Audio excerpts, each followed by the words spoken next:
Hi, friends. Good morning. So, this is a run through for those of you who weren't there in the session yesterday for Nourish and Flourish session two.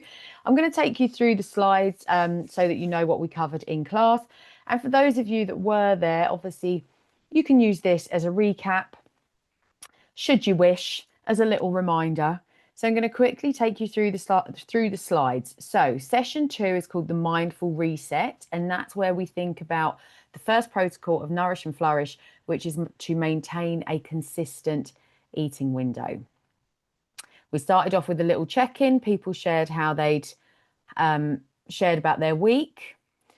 And then we talked about the session goals. So this session is about motivation. So understanding how internal motivation affects change, because with Nourish and Flourish, we're not looking for quick wins. We're not looking for shortcuts, because shortcuts and quick wins don't work in the long term. We're looking for long-term behavior change. And to find that and to have that consistent and sustainable change, motivation needs to be internal. So we explore that. We look at time restricted eating. And then by the end of the session, everybody had agreed that their eating window, when they start eating and when they stop eating, they agreed that period of time that would work for them. So hopefully you'll be able to do the same. We started off with a little discussion. People talked about a positive choice that they'd made for their health and well-being since we last met. Some of the ladies in the group talked about feeling quite motivated and going away and sort of making positive changes already and feeling quite good for it. And we just did a little recap about how diets don't work, basically. We know that diets don't work. Get thin quick is a scam. It totally sets us up to fail. And the diet industry has no interest really in us actually losing weight and maintaining a healthy weight, because then we're not a repeat customer. They rely on us, keep coming back, trying new things, wanting new magic formulas or quick wins. I'll skip over that. I talked about how, in my experience of having my own weight loss journey, losing over 100 pounds naturally, exactly using this method, and then maintaining the same weight pretty much for the last 3 years has been with Nourish and Flourish. Using That's all I do. I don't do anything else. I just follow the 6 protocols of Nourish and Flourish. And what I discovered over my journey is the secret, in inverted commas, to the secret formula to sustainable weight loss is healthy habits practiced consistently over time leads to sustainable change. So we need to get out of this mindset of thinking, I want this and I want it now, right? I'm not seeing at the end of the week, there's no movement on the scales. That's it. It's not working. That mindset is really dangerous. We're not looking at short term. Doesn't really matter what the scales say from week to week, because we're looking further down the road, right? 6 months, a year, 2 years, whatever it might be. It's a journey. So we're starting to think about our healthy habits, what they're going to be. We're going to practice them consistently over time, and that will lead to that sustainable change that we want. And how I would kind of sum that up, the secret formula is doing the right thing most of the time. Now, I talked about how, we're human. No one is going to be absolutely 100% all of the time. We have lives. We have lives that we want to enjoy. Okay. So there might be a wedding, there might be a party, there might be something going on that you want to enjoy. So I'm not going to have my eating window that evening, or I'm not going to follow my eating window that weekend. That's absolutely fine. So long as you're doing the right thing most of the time, it'll be absolutely fine. So we talked about change. So this is where our session really started. And we thought about the difference between external motivation and intrinsic or internal motivation. So external motivation is often where a lot of diet change or hoped for change starts. It's doing something for other people, right? It's following the rules. It's following the I shoulds. So I should look like this. I should weigh this. Society tells me that I should do this. Or it's acting out of fear. My doctors told me that I'm pre-diabetic. My doctors told me that I'm insulin resistant. Right, that's it. I need to lose weight. How many times have you said, I need to lose weight? That's external motivation. External motivation on its own doesn't last very long. It's like a something that burns. It's like a fire that burns really bright, really strong, really bright, but it burns out really quickly because inevitably after 2 weeks, when it gets a bit hard, we're going to fall back on on our old ways. Where we want to be is intrinsic motivation. So the intrinsic motivation is not I need to lose weight, it's I want to. So, and there's a huge mindset difference. There's a huge shift between I need to and I want to. The intrinsic motivation comes from within. It's I want to lose weight because I feel good, because I feel better. You want to live in a way that aligns with your values. You want to live a lifestyle that feels right to you. And ultimately, you want to feel at home in your own body. You don't, all of that external pressure, it won't help. I have heard it all over the years. I was sharing with the group, I need to lose weight because I'm going on holiday. I want to wear a bikini. I need to lose weight because I'm getting married and I want to fit in that size, whatever dress. Or an example that I shared, a woman told me once that her husband had said, when you lose the weight, I'll buy you a car. All those kind of external factors, those incentives. Oh, I'm in a group with my friends and we all put money in a pot and whoever wins that loses the most weight wins the money, like it's a pound for pound thing. I've heard husbands have said to wives, for every and mothers have said to children, every pound you lose, I'll give you a pound. I hear that a lot.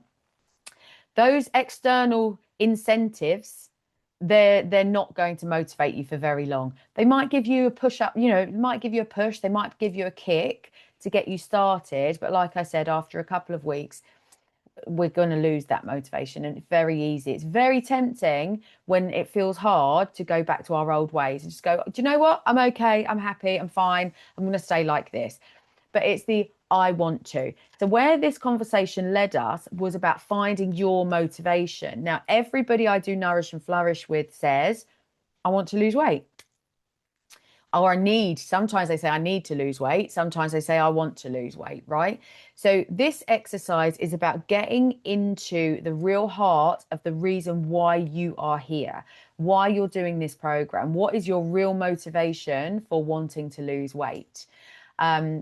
And on page 11 in your Nourish and Flourish workbook, you don't have that, unfortunately. If you're watching this and you weren't in the session yesterday, you'll get that next week. But you could do it on a piece of paper maybe, or just have a think about it. Asking yourself why 5 times. So I want to lose weight. Why? Then you answer, okay, why? Or why is that important to you? Or how will that change your life? How will that make things different? And what you're doing when you're asking yourself these questions is you're getting to the real heart, the real kind of hub of your motivation and your reason. And once you know your real reason, that's your intrinsic motivation. And some of the ladies shared things like, we did this exercise in the session yesterday, and some of the ladies shared things like they want to feel at home in their body, they want a better quality of life, they want to be able to do more, they want to be able to live more easily and freely. So that's what we're getting to. That's your intrinsic motivation. Okay, and then we moved on to the session properly to think about and explore the protocol. So the first protocol is to maintain a consistent eating window. And I talked about the body circadian rhythm. So the circadian rhythm is your sort of master clock. It's your body clock. And every cell in our bodies has a clock, has like a 24-hour timer. And this clock is set by light and dark, so sunlight, sort of sunrise and sunset, the kind of the movement of the earth, the pattern of sunlight and sunset, but also food. So when we eat is really important. So we know that it's day because the light signals, our eyes perceive that it's light, and that sends a signal to the rest of the body through all these body clocks that when it's light, it's time to be alert, it's time to move, it's time to be productive, it's time to digest. So the digestive system is active, we're eating, we're digesting, everything is working. Now, at night time, darkness signals to the body that it's time to sleep, to repair and to burn stored energy. We go from active mode in the daytime to a maintenance mode in the evening. Now, the trouble with this is very natural for us.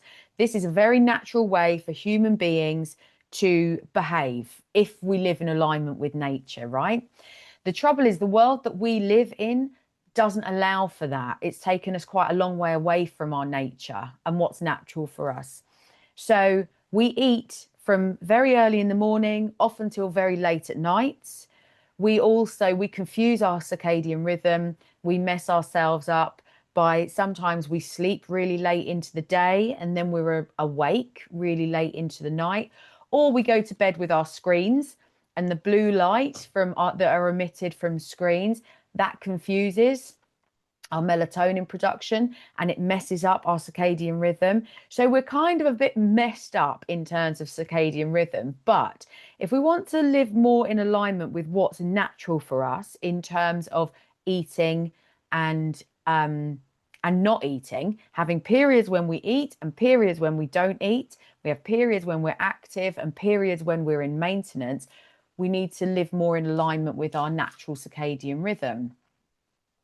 So why a window matters. So I've got this picture here that I created. Now it shows a busy kitchen. I want you to imagine that this is a restaurant kitchen, okay? And you've got all the Uber Eats drivers and the Deliveroo and the whoever else outside, and you've got a restaurant full of people waiting. You've got all these orders coming in. You've got all this food being produced. You've got all this activity happening, right? And the restaurant's doing really well. And then the owner of this restaurant, of this kitchen, sorry, the owner of this busy kitchen, I'm using the busy kitchen analogy, says, well, I know, we'll just keep it going. We'll just keep going. We'll just keep taking orders. We'll keep producing. We'll keep making food. What happens then within this 24-hour period? When there's no time for rest, for maintenance, and for cleanup, you can see in this picture that the kitchen gets messy. It gets cluttered, it gets bogged up, there's not a lot of space. You've got these like bacteria, you've got germs. We could call these little gremlin-y type blobs, we could call them inflammation, and we know that inflammation can lead to disease. So the analogy that I'm using here with the busy kitchen is one you'll hear me repeat throughout Nourish and Flourish, right? So the busy kitchen is our body. And our circadian rhythm matters. You've got the clock there at the back. The kitchen needs to close. The kitchen is able to be active during this period and this period. This is service, right? This is when we're in operation. This is when we're active. This is when we're working. But in order for the kitchen to clean up, to get reset, it has to have that maintenance period. So the kitchen has to close. What happens? The same thing happens in our bodies. At night time, when we enter that maintenance phase and we're not eating, so we're not digesting, the body is able to rest. And then when the body's in that rest and maintenance mode, it's able to do all the little jobs that it can't do during the day when it's active and productive. So broken cells, damaged cells, anything, that needs to be cleared up in our systems, the body go round. It's like the cleaning crews go round and they clear stuff out. They deal with, you might have a bit of inflammation there. You might have some damaged cells there. You might have some healing that needs to go on there, right? So the body gets a chance to do that. This is why a window matters. So this is why maintaining an eating window is the first protocol of Nourish and Flourish, because we need to find a time when we're not eating so that we can allow the body to rest and we can allow the body to enter maintenance mode. So how do we close the kitchen? How do we close the busy kitchen? We close the kitchen with time-restricted eating. Now, I want you to be very clear that time-restricted eating isn't for everybody. If you've got metabolic disease, if you've got diabetes, we need to manage this quite carefully because you need to manage your blood sugars. If you've got a history of disordered eating or you've had an eating disorder in the past, we need to pay attention to that as well, because it could be detrimental. So if you've got any of those things or concerns, then we need to look at this on a case-by-case basis for you as an individual. But for lots of us, time-restricted eating can be a really useful tool. And you've got this pattern here that you can see on the screen. Lots of people do it in lots of different ways. So you've got 5-2, where people eat normally but healthily for 5 days and then they fast for 2 days. You might have a pattern 12-12, where you fast for 12 hours and you have an eating window of 12 hours. You might fast for 14 hours, have an eating window of 10 hours. So this first number is the fasting, so the not eating. And the second number is your eating window. And OMAD stands for 1 meal a day. We're not doing that. We're not doing this. And we're not doing this. These are quite extreme. What we are going to try and do is find a window that suits you as a unique individual in this category here. So when I started my weight loss journey, I started with intermittent fasting. I had an app. You don't need an app, but I had an app. And I started with 16-8. So I would fast for 16 hours and I'd have all my meals and snacks in an 8-hour window. Now remember, your fasting period or your not eating period includes when you're asleep. So you might look at that and think, oh, blimey, 16 hours, that's a lot. Well, 7 or 8 of those, hopefully, you're going to be asleep. So it's not as bad as it sounds.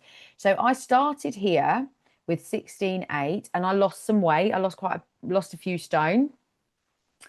I can't even remember the time, to be honest. I mean, I lost 8 stone over about 2 years. But I lost quite a chunk in the first year. But eventually I got to a plateau where I wasn't losing any more. And that's because my body didn't need as much fuel as I was probably giving it. So then I moved, after I'd done that for quite a while, probably 6 months, I then moved to 18-6. Now, 18-6 is my pattern now. So I told you that I lost weight and I've maintained the same weight for the last 3 years because my lifestyle is Nourish and Flourish. So I still have this eating pattern. I still eat in a 6-hour eating window because that works for me. It fits into my life. It fits around my kids. It works for me. And it helps me to manage my weight without having to think about it. I don't have to try to manage my weight at all. My weight will just stay as it is because of my lifestyle.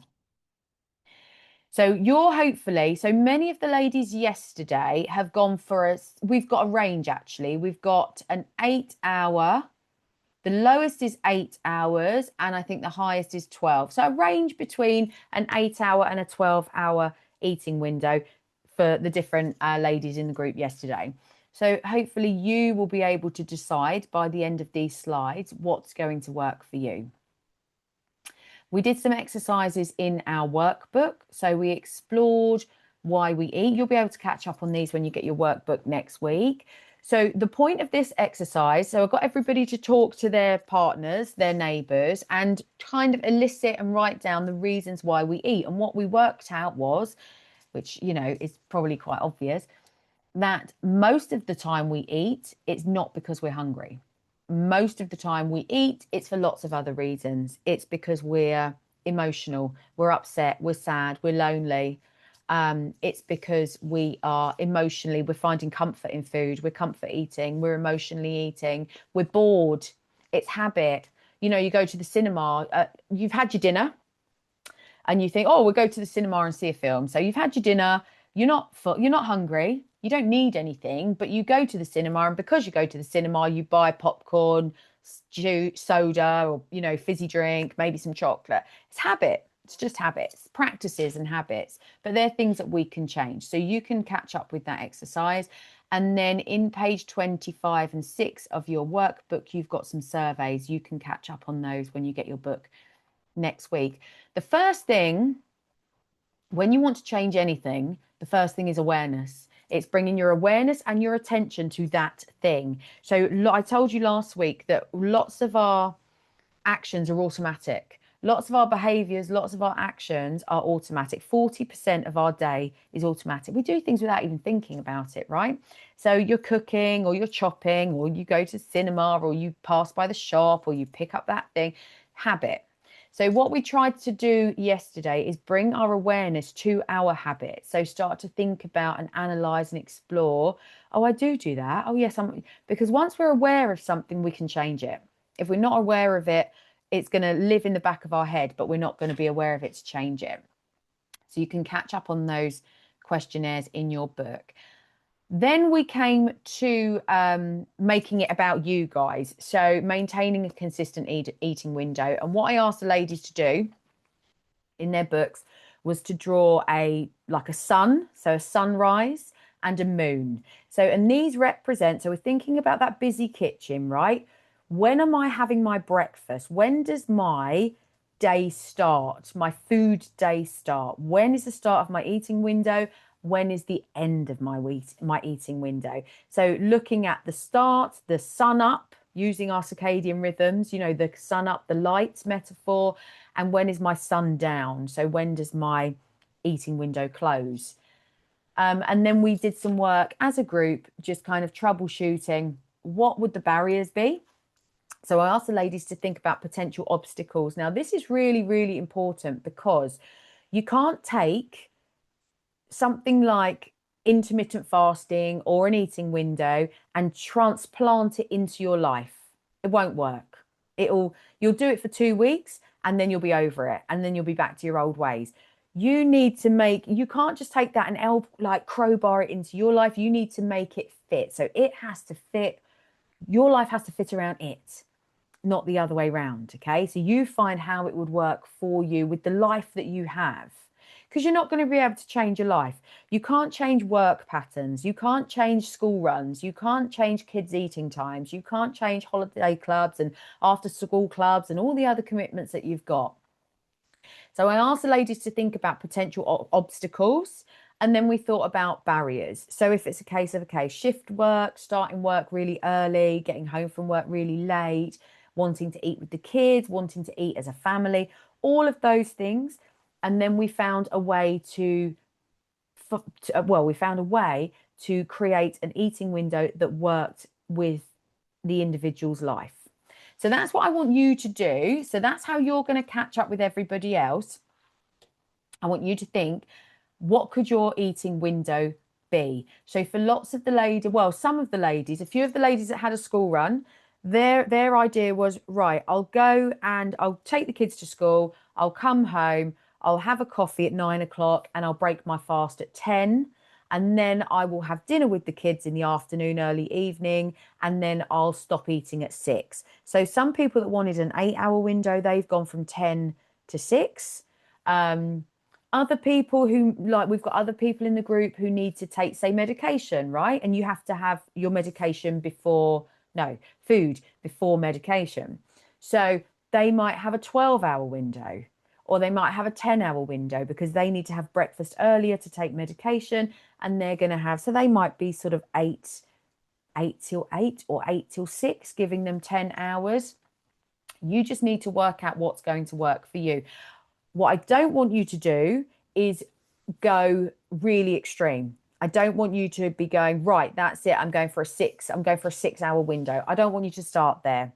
That's too much, too soon, and it's unsustainable and unrealistic. I would much prefer you started with a 10, even a 12-hour window, and then shrunk it over the weeks. So even if you start with 12 and say cancel that. Even if you start with 12 and your window is 8 or 9 up until 7 or 8, I mean, that's still sort of 10, 11 hours, right? So because 12 hours is quite long. But I'd rather you started with 10 or 12 hours and then shrunk it down, because every week you could make it half an hour shorter until you get down to 8 or 10 hours. So don't feel like you have to go in really hard, really fast. This is a long journey. And also I want you to be really nourishing and gentle with yourself. I really don't want you to punish yourself.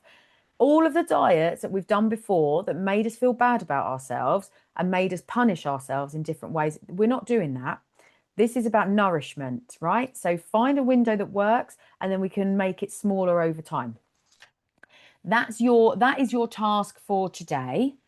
And then what you will do is write that commitment in your in page 22 in your journal. Obviously you don't have your journal, but when you get it, you can do this catch-up work next week. Okay. So reflection and homework, with actionable change. So your actionable change is your eating window. We're all going to have a go at an eating window. And I've sent you a message this morning. We're going to try and stick as closely as we can to the eating window. Now, if you say, right, I'm going to eat between 10 and 6, and then at 9:30, you think, oh my goodness, I'm about to faint, or I'm going to chew my arm off. I'm starving. I'm ravenous. I feel awful. Don't punish yourself. Just eat at 9:30. you know, and then just we'll shrink it over time. Don't suffer. There's no need to suffer. And then the other thing I want you to do is kind of journal. If you're into journaling, great. Not everybody is. You've got your little journals. Those of you that were in the session yesterday, you've got your little journal. That's for you to record your thoughts, your ideas, your experiences.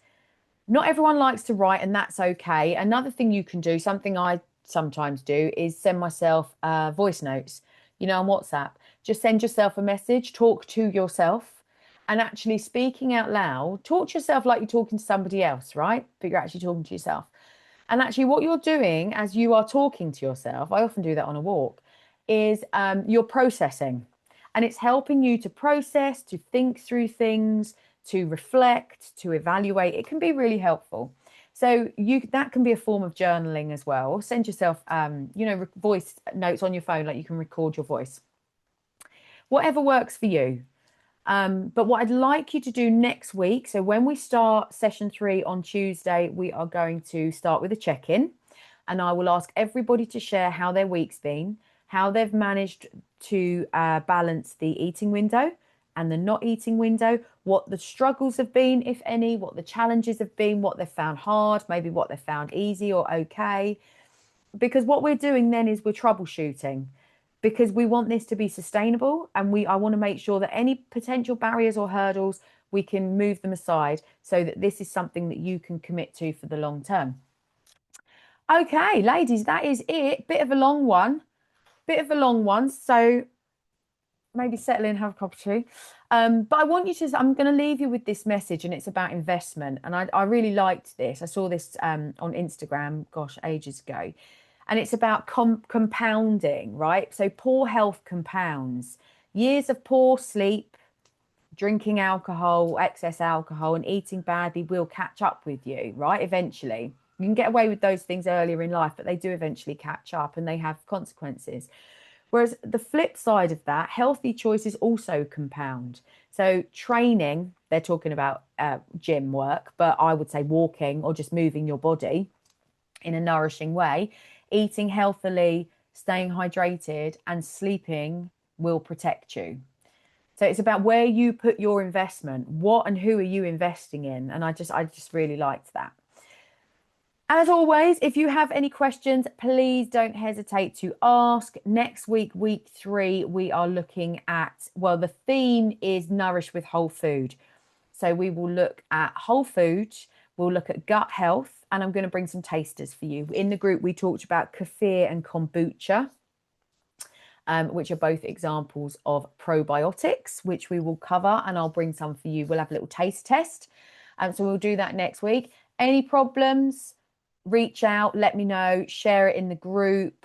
But the other thing, what I wanted to say is this week is all about the window. Don't obsess about what food choices you're making. I mean, choose as healthy as you can, make a good choice if you can, but don't obsess about I've got to eat this, I've got to eat that. This week is about getting the window under your belt. Next week, we start to look at food choices. Okay, so just try and stick as closely as you can to your eating window, the one that you've agreed that works for you, and then we'll evaluate and review that next week when we see each other on Tuesday. Have a beautiful day. See you later.